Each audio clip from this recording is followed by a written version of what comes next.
Well, hi, I'm Elaine Clark, and we are now live. And I'm going to start a little bit slow at the beginning because people are coming in and this is sold out, which is amazing. And this is Get Out of Your Head and Into Your Body. And I'm Elaine Clark. I've been a voice actor and a coach for about 40 years. So it is, this is the process that I've learned over the course of many decades that I'm going to be sharing with you some of those tips so that when you find something that you find that you've encountered, you can go, that sounds familiar. So the way it's going to work, for those who are already here, if you have a question, just put it in the Q&A section if you can see that, and then, or in the chat area.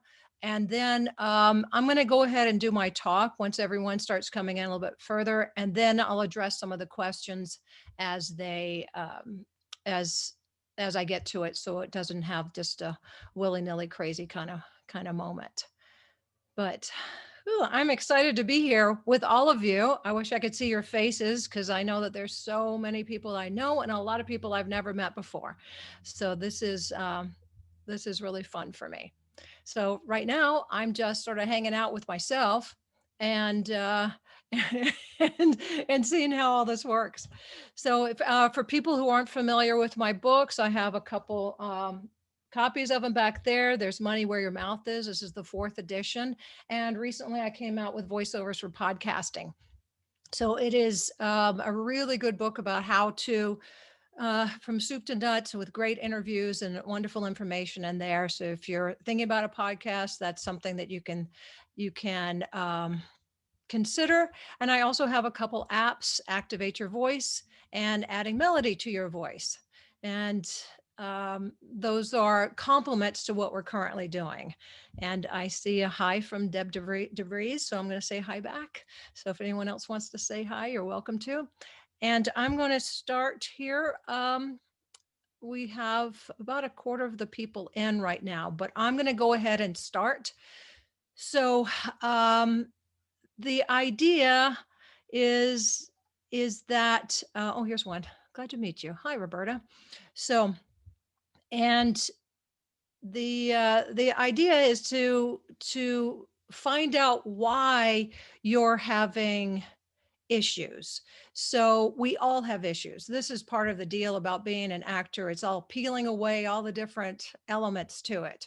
So, oh, it's so nice to see everyone saying hi, but I have to stay focused. Anyway, so one of the things I want you to benefit from this webinar is to become of some of the habits that you have that may be preventing you from booking.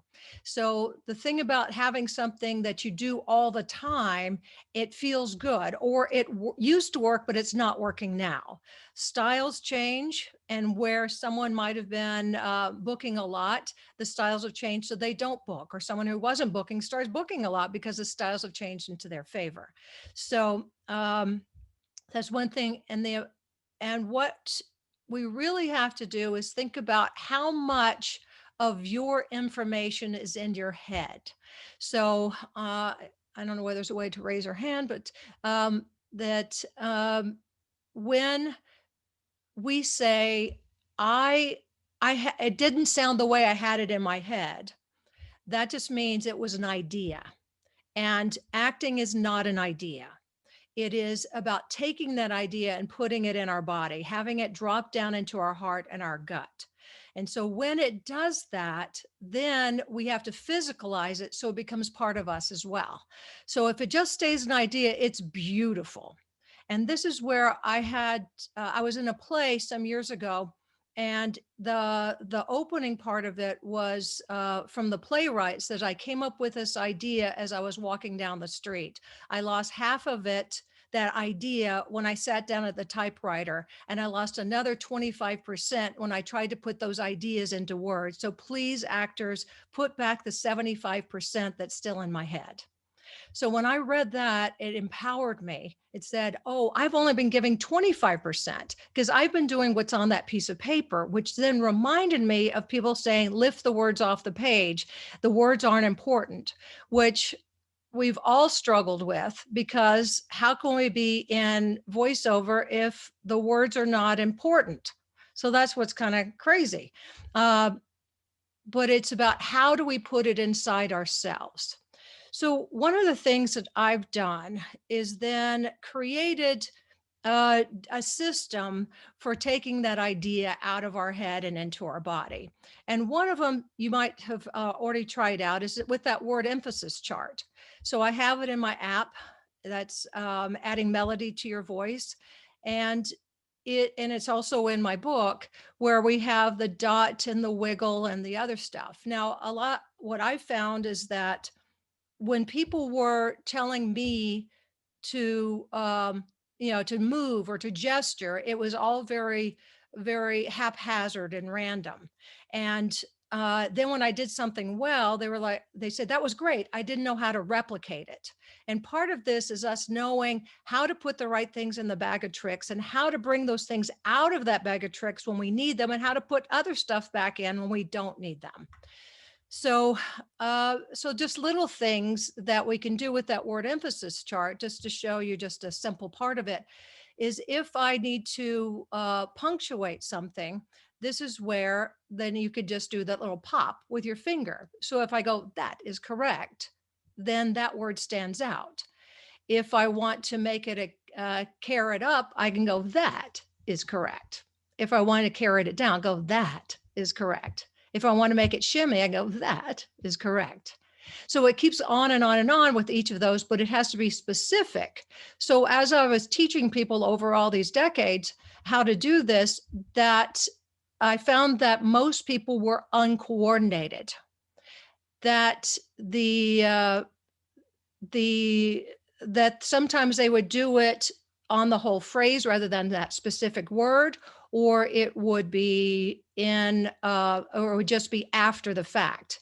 I'm just going to look here at what Kat has to say. Am I correct in understanding that your emphasis chart is a shorthand for physical motions and voice modulation? Absolutely right. But how to do it correctly without flailing away, because some people just get the idea it's about flailing away, and that's not the point. So that we have all these movements within us that we use every day. We see politicians, they like to do the dot with their knuckle. So that's a very important message. So that's how they've gotten that dot, that emphasis right there. So it's so knowing when to put something in, when to take it out. And so if you look through the list, there are a zillion different, not a zillion, there are like a dozen different ways that you can do that. And what we like to do, and part of our comfort level, is repeating the same gesture over and over and over and over. And that's what gets us in trouble. So that's why if we use each of those different gestures and a different hand, we have a pitch difference between our right and our left. And we have a different one with two hands together. So between our right hand, our left hand, two hands together, and all the different punctuations, we have technique. Now, any technique we have is something that we have to hide. If the technique is the only thing that we hear, it's not working. You need to hide it. Meryl Streep has amazing technique, but she knows how to hide it and use it so it's a part of the foundation, but it's not the part that you just go, what a great technical actor. She's so technically proficient. Instead, we have to get to that emotion. And I'm not one to quote Katy Perry very often, but one of the things I heard her say in one of the shows that she was in, that her music teacher had told her, is that the longest path the longest path you can ever take is from your head to your heart. And that's why putting in our body is so important. One of the things I like to do is just start with a gesture or a movement, or shaking my head or rolling my eyes, or reacting, because when we have conversation, that's what we do. I'm not a huge fan of having what I call canned lead-ins. A canned lead-in is something like, John, I have to tell you this, because now I'm playing the copywriter rather than John's told me something in my imagination with having that connection and just rolling my eyes and just going, you need to know this. So that reaction gets me into my emotions. When I start writing, it gets me into my head. Now, other people, it can work. I just found that for me, the majority of the time, it doesn't. And that was part of a process that probably took me like 10 or 15 years to figure out.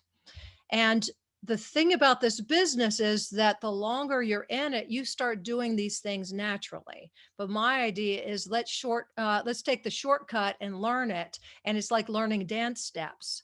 And once you have the dance steps down, then you're able to go faster, and then you incorporate it into your body. And then you become what I call wired for sound. So when you're wired for sound, you don't realize that you gesture with one hand, and then you gesture with the other, and you use two hands when you said the client's name. That you went higher or lower. Um, there's um, there's something I learned. I had a nonprofit for about 10 years called Special Focus. And during that time, my business partner and I were going into special needs classrooms and teaching improv.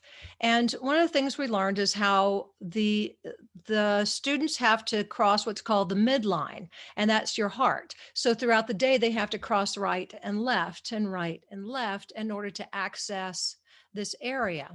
But what I found in directing people, they have that invisible barrier going down their body as well. So it's like to try to get to the heart section, it it's like the hands won't go there. It's like some sort of um, visible line that prevents us from entering that area that's closest to our heart or to our gut. So this is where sometimes what I'll do is just before I start is connect with myself and breathe. Put my hand on my heart. And then before going, react to what someone said. And an attitude equals an opinion. It's it's a very strange thing about us when we have someone else's words, that we don't want to feel rude or mean, so we become neutral. So a neutral conversation is to someone who stops us at the grocery store and asks us where the vegetable section is. And we go, oh, it's right over there. Now, if our friend asked us that and they didn't know where the vegetable section was, we go, it's over there. Like, where the heck have you been your whole life? Have you never been to a grocery store? So why do we reserve that attitude for the people we know and love and care about, and have no attitude for people we don't know? So when we're reading, we like to do something that we think is the way it should be rather than the way it really is. So we take these words that we have no relationship with, and then we create something that is neutral. So neutral means you have no opinion. Therefore, you're no longer an authority. And so if you're not an authority, we don't need you. So if you're looking at your reads and going, I'm approaching it from this point of neutrality, you need to then think about, how do you feel about that? And that's why in There's Money Where Your Mouth Is, I created a system when I was teaching it for years and years called Making It Mine, and I've trademarked that. But it's about the moment before, which we've all heard about, but then the need of how to get to that gut. What is the thing that we really need? And that came from me being an actor, taking a lot of acting classes, and people say, what's your objective?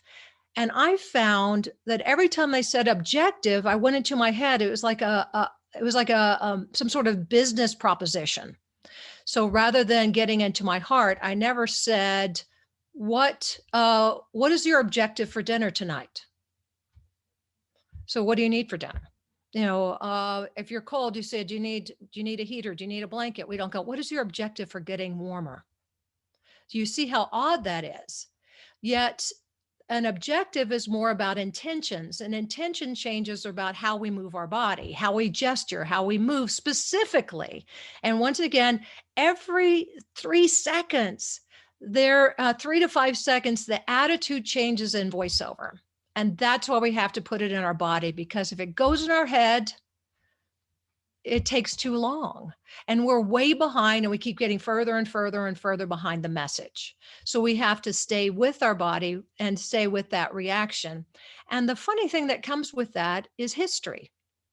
When we connect with our attitude, stories start bubbling up to the top. And that's what we're really trying to connect with, is us. What do we have to bring to this party? Because if we're just bringing a voice, if we're just bringing, let's say that we even have an attitude, but we're not putting a physical movement with it, we are removed from the person we really are. Because we know, anyone who's watched Silence of the Lamb, we know that Anthony Hopkins was creepy because he didn't move. Hello, Clarice. It was very different from, oh, hello, Clarice.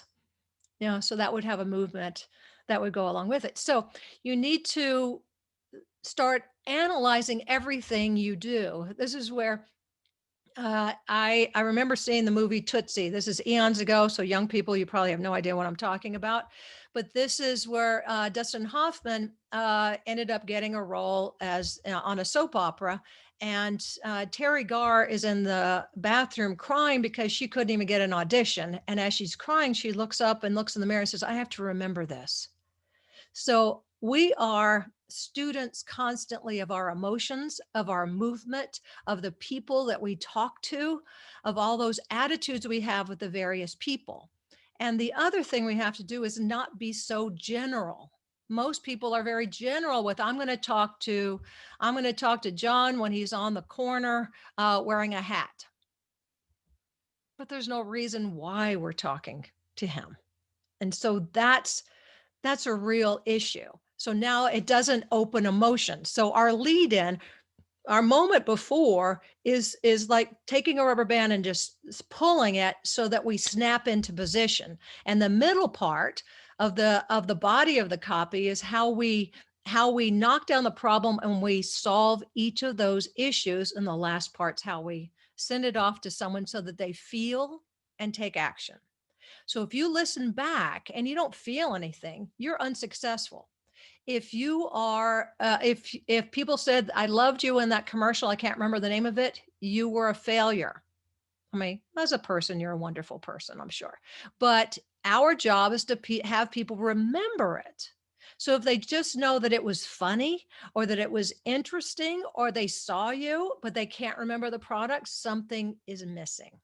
And that's what we have to fix.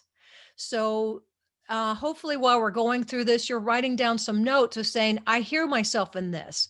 I know I've done these other things. How do I solve these? And I certainly can't solve all of those in this, this short seminar. I wish I could, but thank you for taking lots of notes. That's important. I have more information than I can ever give out in my whole life. I mean, having also been an actor, a producer, director, casting director, audio engineer in all areas of the business. So I've seen people do the stuff that I've done, and I know exactly what you're going through. In fact, I had one talent agent, talent agent years ago who took my class, and the talent agent just said, I want to know what it's like on the other side, so that when I'm giving direction to my talent, this is in the years when you actually go into their booths, that I can understand the process of what they're going through. And then the talent agent had more empathy for the actors and said, wow, you're doing this, but you're forgetting these steps. So how to get out of your head and into your body, you have to say, is it because I'm not physicalizing and physicalizing specifically, or is it because of my internal process of how I need to access the information, how I can use the making it mine method, how I can get from idea into my heart or gut. It's and this is also when we're given direction or even looking at the specs, we have to figure out where we are in all that. There's certain things that are perfect fits. I think I've had 2 scripts that were perfect fits in my whole career. Most people think all of them should be perfect fits. Rarely does that happen. So instead, it's about how do we fit into their world? How can we understand their world? And the other thing that I did when I was starting out, is that I couldn't become a good actor until I did all those other jobs. And I continued to do all these other jobs, maybe as ADD, who knows. But anyway, but I have all these other jobs, but I worked at a casting director's office. I assisted and I worked at a recording studio and sat in on sessions, met the clients, met different people. That was very beneficial. And also, starting my career in 1980, when it was all reel to reel, you had to be really, really specific. Otherwise, you would hear the dreaded words, actor missed it, roll back, roll back, roll back, resetting. And if someone ever said I wanted to listen back, they had to take out all these patch cords and repatch do the patch bay again, listen to it, and then go back and fix it all. So after a while, you go, okay, what I have to do when I'm performing is just be the actor. I can't be the director or the engineer at that moment. I just have to be the actor. Then when I go back and listen, then I can be the actor. I mean, then I can be the director. I can be the producer. I can be the client. But most people try to do all those jobs at one time. So dividing them up into different areas is really important. So, so we've talked about the word emphasis chart being important and how you can use it, or if you're doing too much, how to eliminate some of that. So if you are, your point of view makes a difference because that establishes your authority. But which point of view, which attitude, how do you get to that? That's once again in your body on how you use it. And the importance of trusting and feeling the message, not just thinking it. So you have to deal with trust. And I think the majority of actors are dealing with trust issues, trusting that we're interesting, because the closer it becomes to us, the more we're worried that we'll be boring. And if we're boring, then they won't like us. And I have to remind myself that I have friends. And that must mean that maybe I'm not as boring as I think when I'm reading something, so that I can get to that trust, to that effortlessness that we're looking for. So it's not pushed. And I like what was said in the chat room. It's like, don't edit yourself while you're in character. And so the characters that we have to start paying attention to all the different hats that you wear throughout the day. Because going back to attitude, we've all been in the place where we thought one person was calling and it was someone else, and we had the wrong attitude. So if you think it's someone who is your love interest, but it ends up being your mom, and you go, hello. Oh, hi, mom. We have to make an adjustment. So, and if you do it the other way, it's whoever it is, your honey calls up and you go, yes. They go, are you mad at me? So it's the same thing. So we have to know, and that's how we have to glean that information from the specs. And what I found with so much coaching is that people don't understand where they are, what their starting point is. I'll give an example. When I was in my 20s, you might notice I already kind of talk a little bit too fast and I'm a little bit too energetic. I can't help it. That's who I am. I will always be told to slow down. That's in my DNA. So it's my friend. There it goes. Whoop, there it goes again. So when and there's other people, some people are going, yep, that me too. And other people talk too slow and they have to learn how to talk faster. We all have our issues. So I was taking an on-camera class, which I recommend everyone do, because you can see yourself, you know what you're doing, and just put your phone up and watch yourself as you're performing and see whether or not you're in it or whether you're out of it. You can see a lot of problems just by looking at what you're doing. So anyway, so the people in front of me in this commercial acting class, the director kept saying more energy, more energy, more energy. So I kept hearing this energy, energy, energy. So when went out there, I had so much energy, I was hanging from the rafters, and they kept saying less, less, less. And I go, but you told everyone else to be energetic. And so and also I would go when with the days when we would go to casting director's office, then people would come out going, I was told to slow down. I was told to speed up. I was told to have more energy. I was told to have less. Do they know what they're talking about? Yes, because we all are coming from a different place. And if you don't know where your place is, you're going to get yourself in trouble a lot, because you're going to take that spec information and you're going to amp up something that you didn't need to amp up, rather than just being you, or you won't recognize something as being yourself. So, words are so tricky because we interpret them different ways. My biggest example was I was doing a series of promos for the ABC station in San Francisco.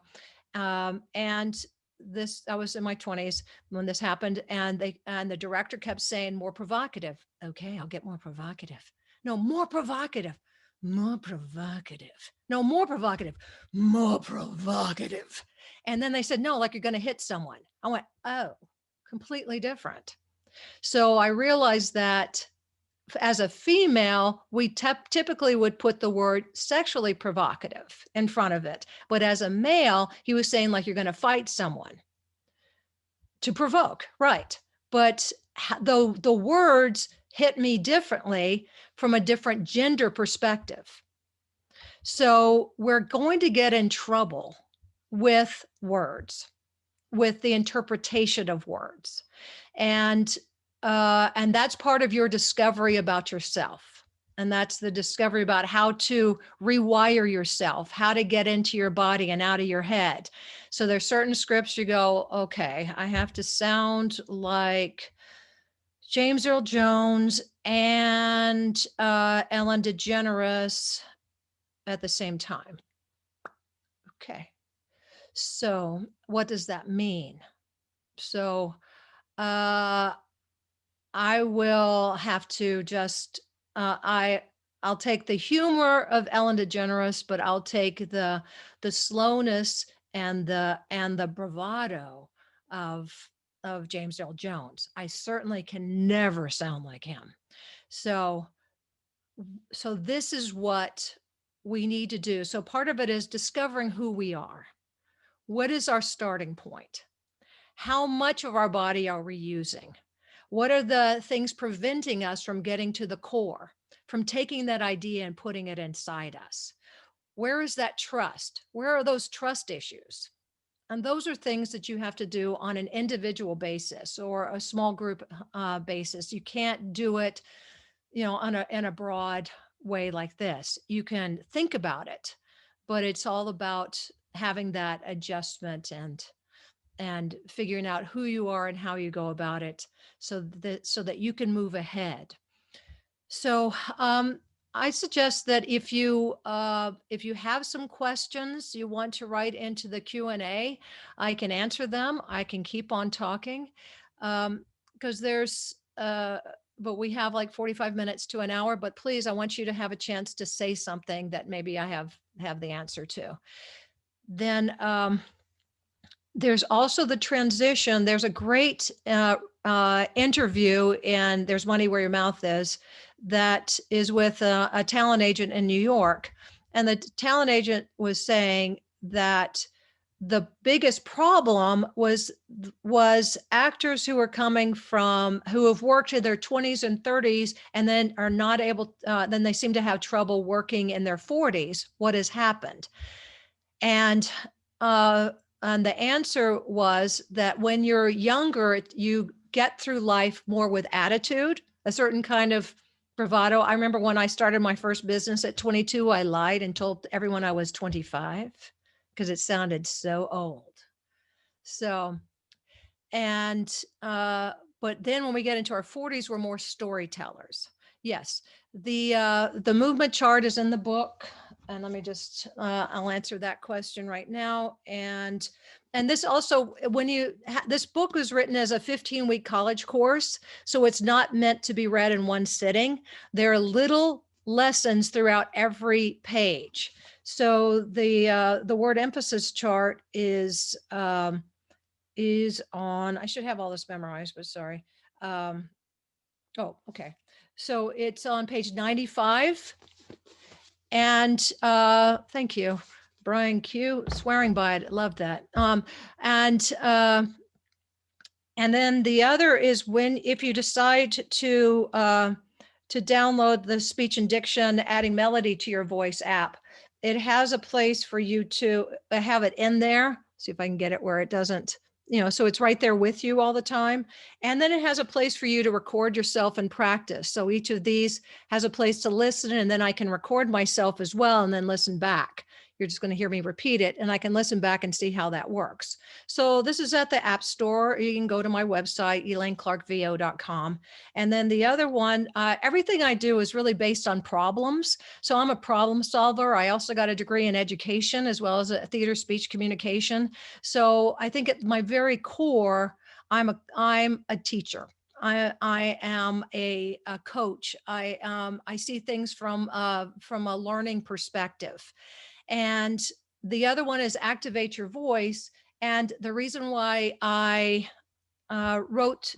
created that app is that I found that people were trailing off at the ends of their sentences, and they didn't have breath support for 10 to 12 seconds. And they also weren't aware of resonators, M's, N's, L's, V's, or how to use their articulators.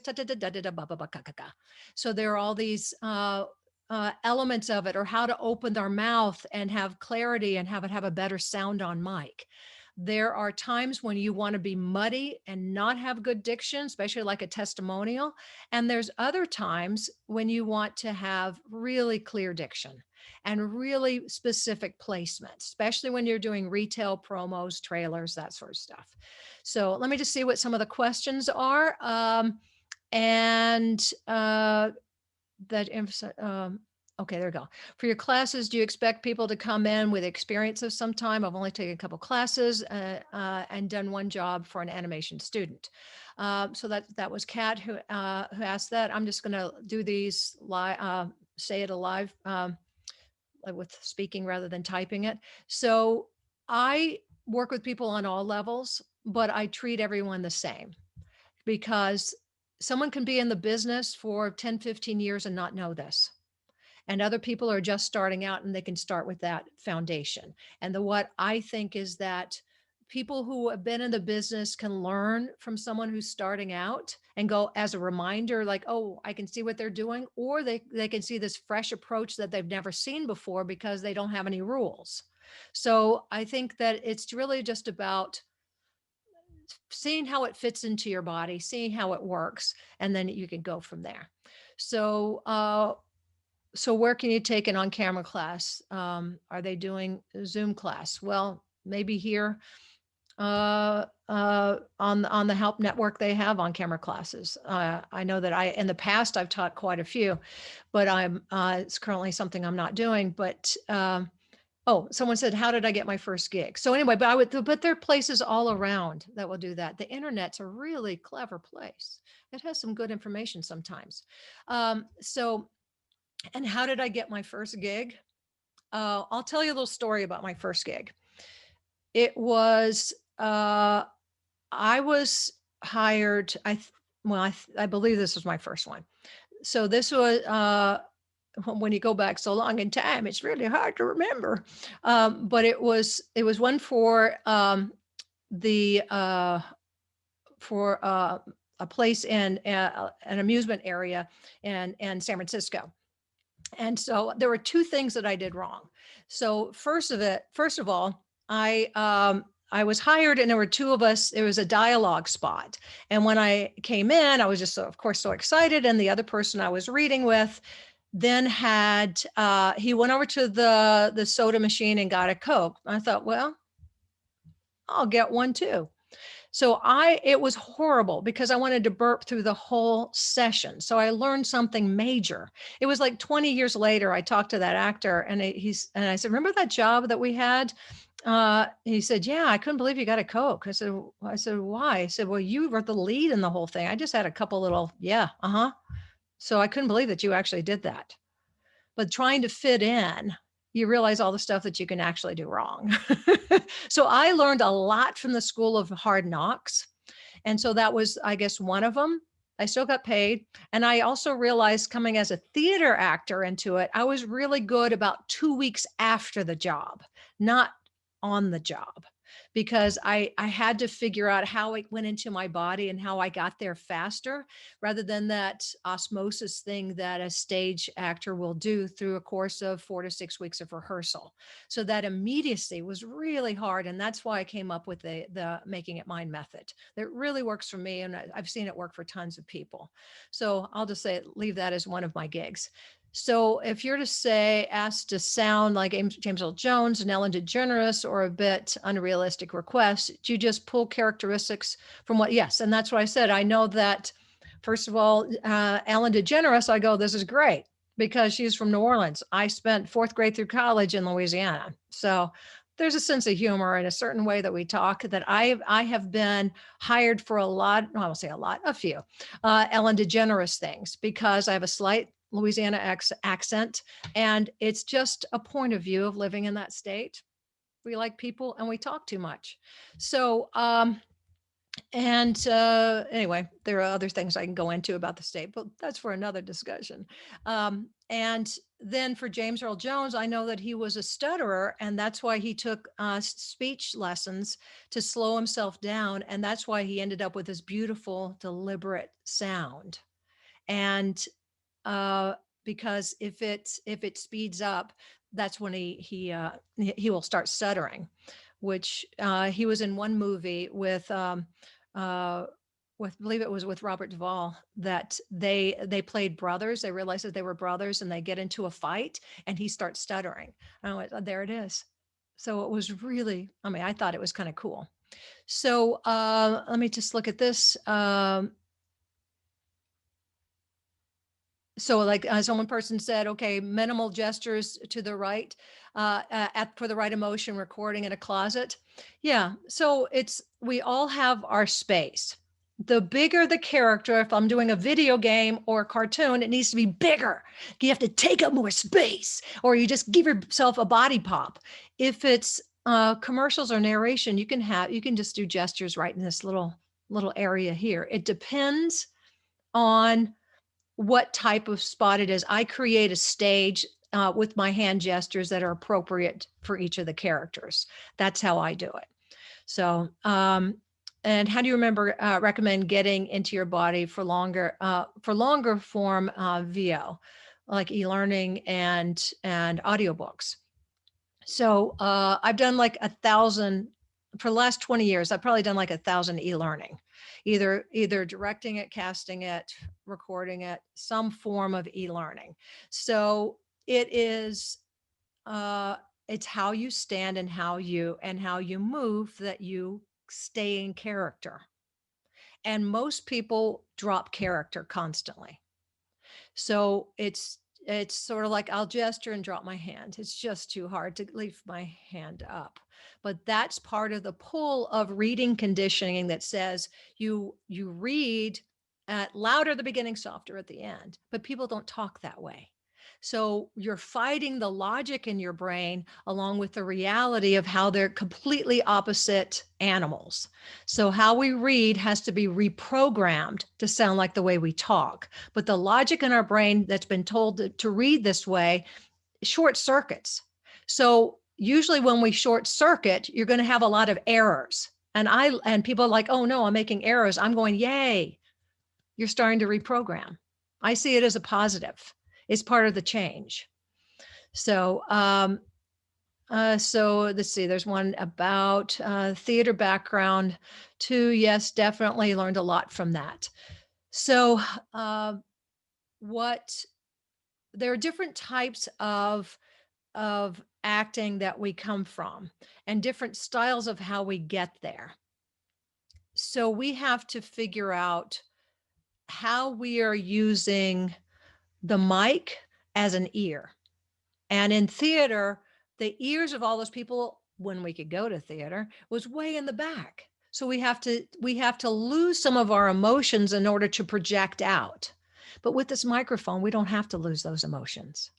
That's what it's more like film acting. So that's where we need to get it into that warmer place. So let's see. Hi, Stephanie. So if you are for if you are for say asked to sound like James Earl Jones, Ella, bit unreal. Okay, I think maybe I already did that. Thank you. Okay. Do you have a favorite app website to learn accents? Um. Uh. Probably. Can I tell you right now? No.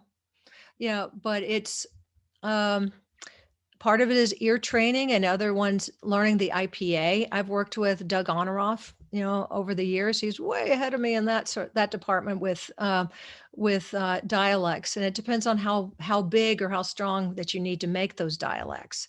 So I don't have something to offer you right at this moment. So I'm sorry about that, Reagan. And then Damien said, "Have you ever worked with one of your idols?" Also, if you could work with anyone in the industry, who would it be? It's Jack Nicholson for me. So I am kind of weird in that I just like the work. And I've I like stories and I like connecting with people. And so it doesn't matter if that person is just starting out or if that person has done something amazing.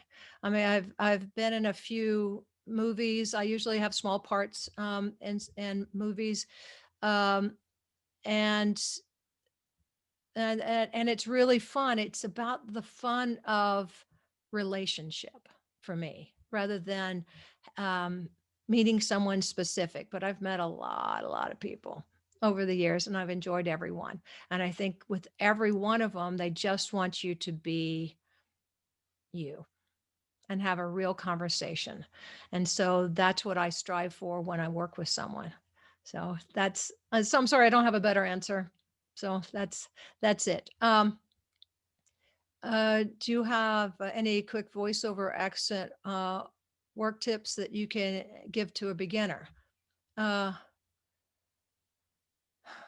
well, I think I've given a lot to start out with. And then doing your homework. This doesn't happen overnight. There are no overnight successes.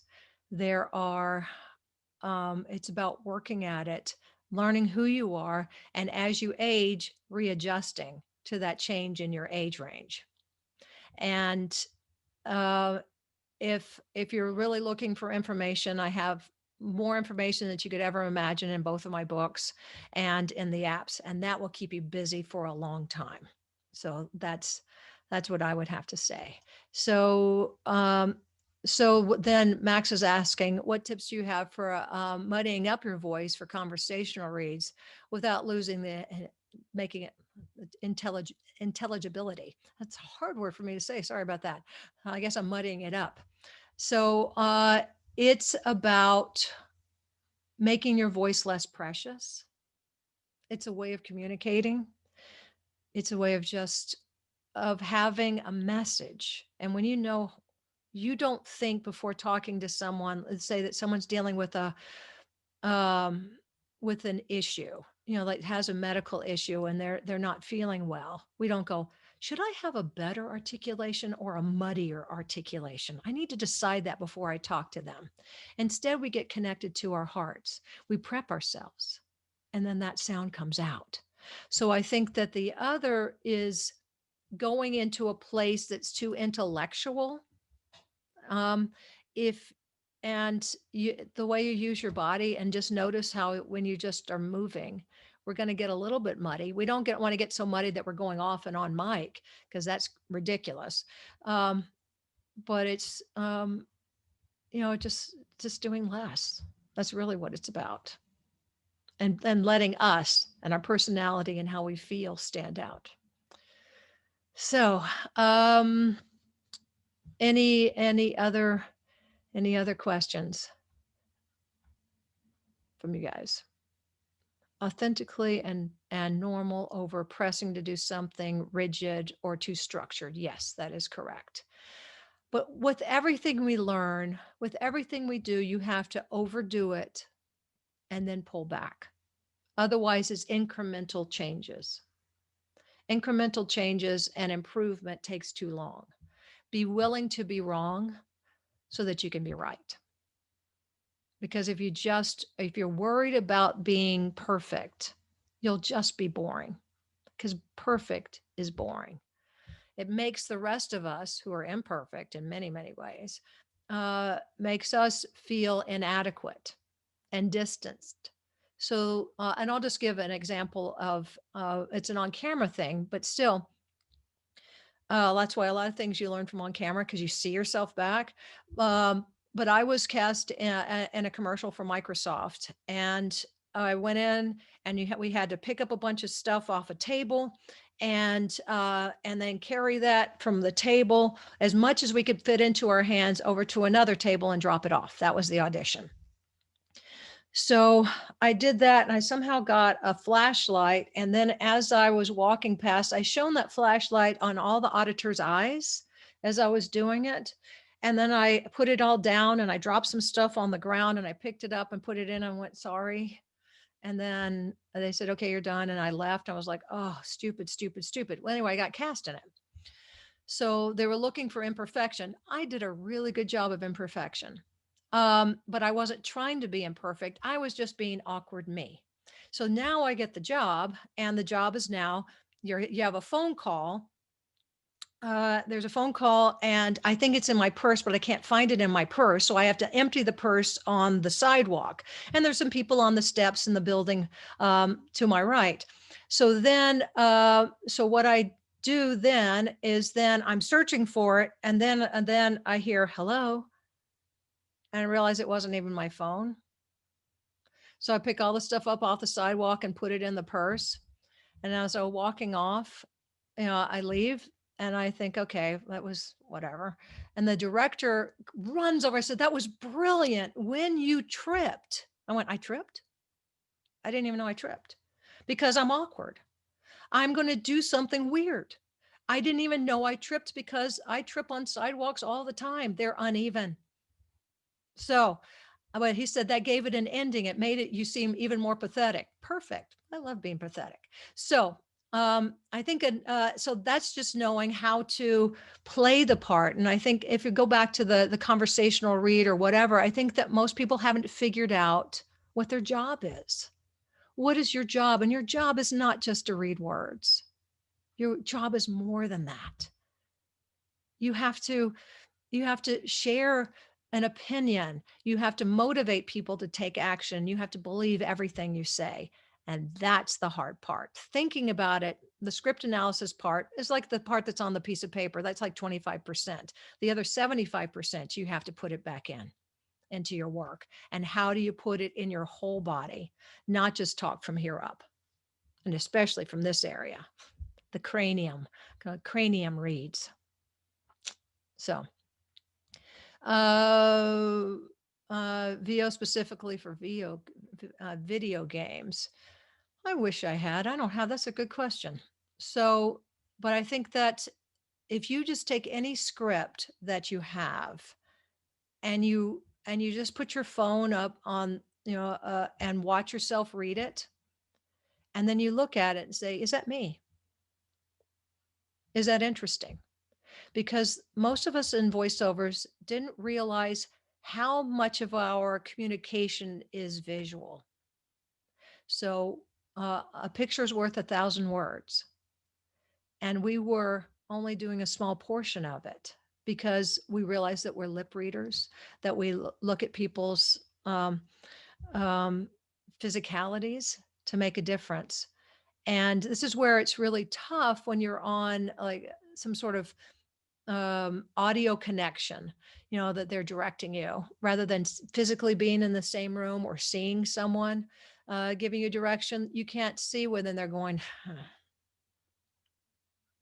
or worse, when they wipe their face because they know that you're completely off. Um, oh, okay. It looks like that Help recently had an outstanding class on the tech of voice acting for video games. Hopefully they'll do that again. So I think that they're getting a signal right now. So there's so many great things here on the Help Network that you can just dig in and see. And if you're in your own neighborhood, that's, there may be, you have no idea what some of the other people that you can network with, because the thing that I think what I love about voice actors more than anything else is that we're a community and we seem to care about each other.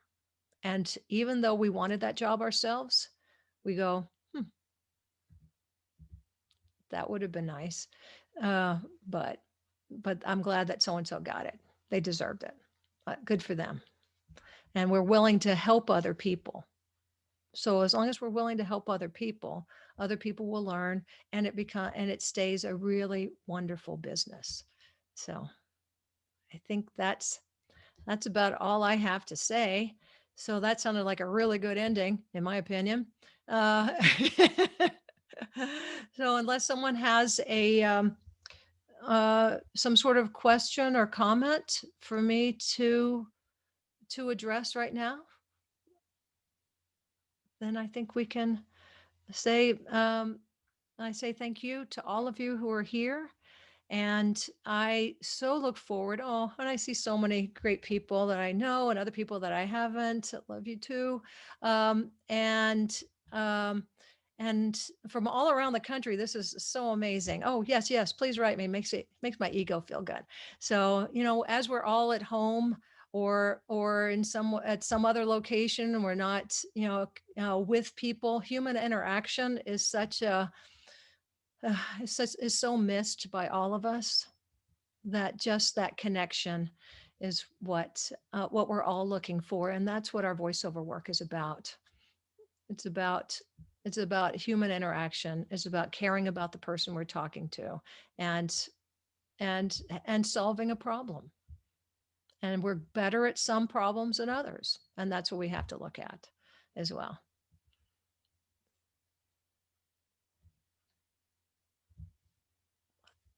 Thank you. Okay. So thanks. I learned more about acting in this meeting than I have in my entire life. Not kidding. I hope you're very young. So, uh, where would you prefer to get the book?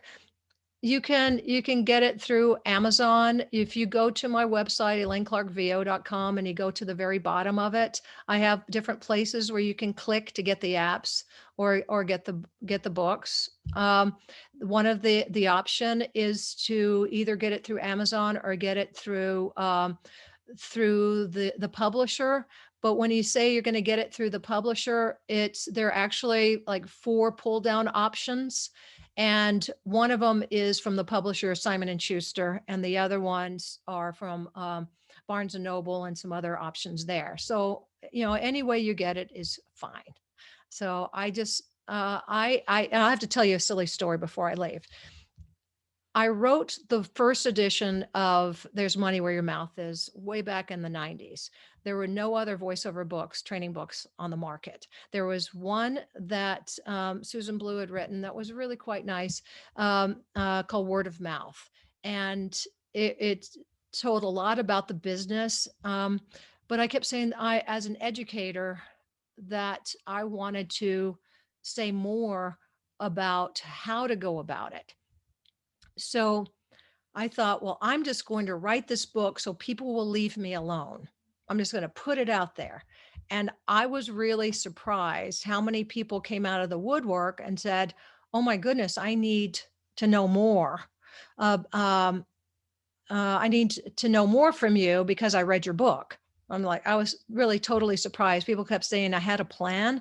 I didn't really have a plan. Um, I just see a need. People find me and I sort of fill a need. And hopefully if I fill that need in you today, that gives me joy, because that's what I'm here to do. Not give you joy, but give you information. What the heck? So, and thank you so much for the awesome comments. And And I see all these names and stuff. Yeah. And I'm glad that this was a joy to the people who are here. So thank you so much. Um, and I think this time I really mean it. This will be, this is, well, let me see. Hold on a second. About how to embody a young boy's voice. Okay. Well, that's, so that question I haven't addressed. So this is, if you form the shape of a character, first of all, you need to do your research. Don't just put on a voice. Do research on people, kids in your neighborhood. Do other stuff. This is where it's easier for people who have children to do children's voices, unless you were just born with that voice that is set. But there's uh, a difference in how boys and girls think, and you have to get into that part of it, not just putting on a voice. And I'll just give this example. So there was a study done about how young kids, I don't know whether it was kindergarten or pre-kindergarten, but they asked simple questions. And I'll just make one up. I don't know whether it was on that test or not, but it had a bunch of little kids all sitting there on the floor, and they say, "What color is the sky?" And the girls would go like that, and the boys would go, me, pick me. And so, because the boy was so adamant, they picked the boy, and the boy would say something like, "I have a puppy." Didn't even answer the question. And then they go, "That's not the question, the answer to the question, but I'm glad you have a puppy." And then they'd ask the girl, and she go, "Blue." And so there's a timidness that often comes with playing young characters, and a boldness also. And you have to figure out which, based on the specs, which one is that character. And so I can't give a generalistic answer. So, yeah. And then and I'll get to some of the other stuff. So that Stephanie wrote down in the Q and A's, and further and more in detail later.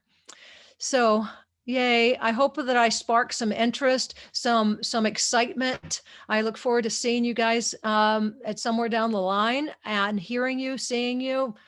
It's a joy, and I'm happy to be here.